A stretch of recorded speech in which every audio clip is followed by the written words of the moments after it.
This is the cheapest Tesla Model Y you can currently buy, and this is its premium version. And I see a lot of hate online that people don't like this car for some reason, and I've been lucky enough to be able to drive it for a lot of time now, and I want to share with you my honest opinion about it.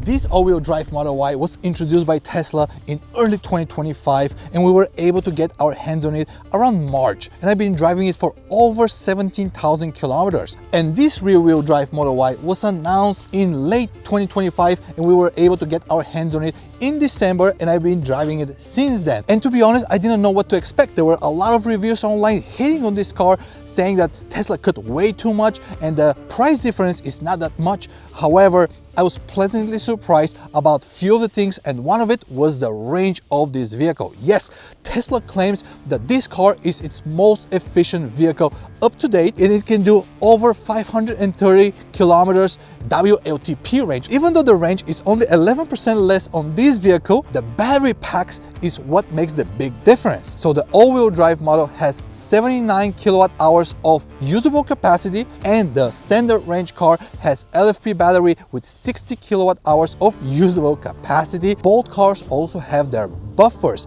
This is a number that you cannot find anywhere inside your car, but through our Sexy app, I can see that the standard range car has about 5% extra buffer, and the premium model has only 4% more, which is equivalent to about 25 kilometers of extra range. But WLTP range is just a number, and for most of us, we know that it's more for marketing purposes than realistic range, and that's why I want to go for a quick drive with both cars and show you how much more efficient this car is.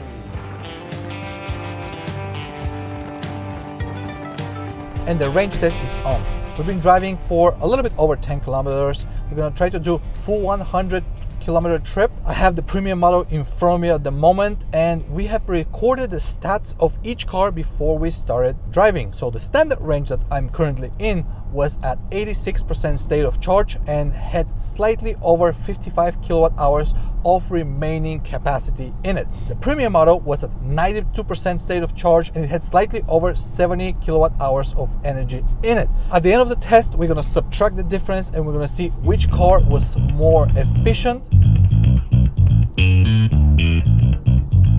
I want to point out something that a lot of you are not probably aware. The standard Model Y in Europe has autopilot enabled when you purchase the vehicle. In the US, you have to purchase it separately with the FSD package, which I believe is around $10,000, but if I'm wrong, correct me down below. But we were very fortunate that this car came with the auto steer option. Speaking about autopilot, Tesla just announced that no car is going to be shipped with it starting mid-February, which is crazy.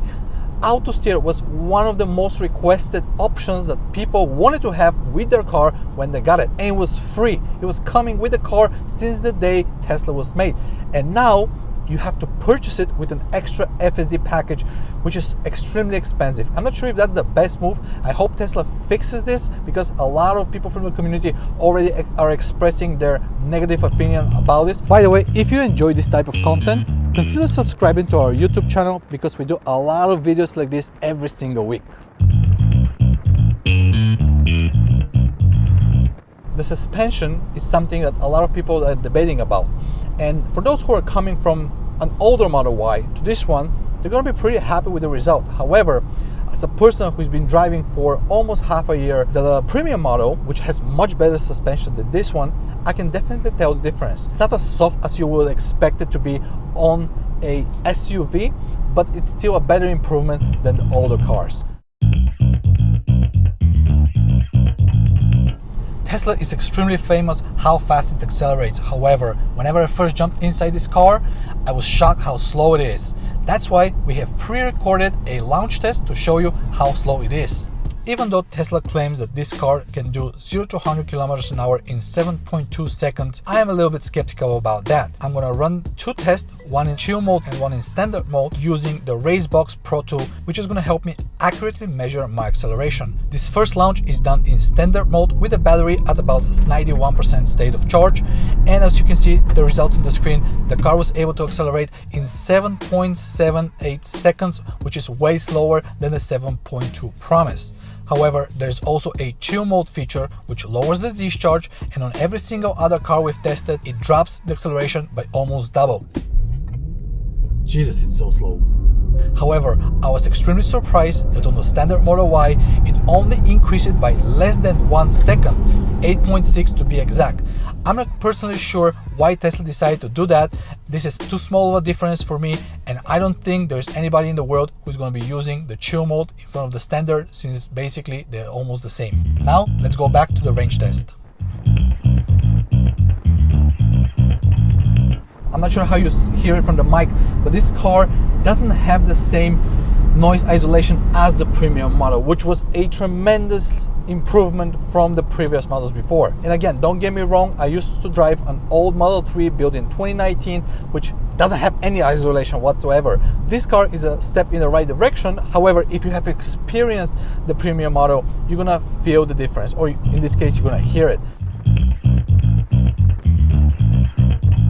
Also, the tires that are equipped on the car makes a huge difference. The standard Model Y only comes with 18-inch tires, but the premium model can come with 19 and 20-inch variant. I also believe that the performance model comes with 21. We are rocking winter tires on both vehicles that bring the efficiency slightly lower. So whatever result we're gonna show, definitely gonna have a better performance during the summer months whenever you have the summer tire equipped. Here, what else is missing inside the standard Model Y? The rear screen is gone. The seats are made out of fabric, there is no ventilation, and the rear seats are not heated. And as you can see from the footage, there is no interior lighting as in the premium model.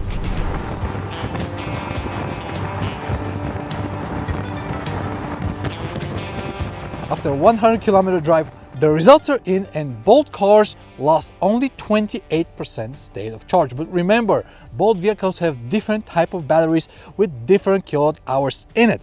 And the official winner is the Model Y Standard, because the energy consumption of the Model Y Premium was 183 watt-hours per kilometer, and the energy consumption on the standard Model Y was only 158, which is 14% more efficient. If we run the numbers from today's test, we can see that the premium model can do about 404 kilometers in today's conditions with the speed that we were driving, which was between 80 and 110 kilometers an hour, and the standard Model Y can only do about 350 kilometers, which I believe it's pretty good. And now the big question is this car worth the money? I would personally say yes in Europe, because it costs 10,000 euros less than this car right here. However, in America, it's only 5,000 US dollars less, which is not such a big difference between both of them, and I would definitely probably choose the premium model. Who is this car for? I believe this car is meant for those who are primarily driving their cars solo, or maybe, that's my personal opinion, Tesla is preparing it for a big robo-taxi fleet, because it still has the hardware for cameras. But you can go down in the comments of this video and tell me, who do you think is going to buy this Model Y Standard? And if you had to choose between both of them, would you spend the 10,000 euros more to get this one, or you think the standard one is just fine? Thank you for watching, and I'm going to see you in the next video.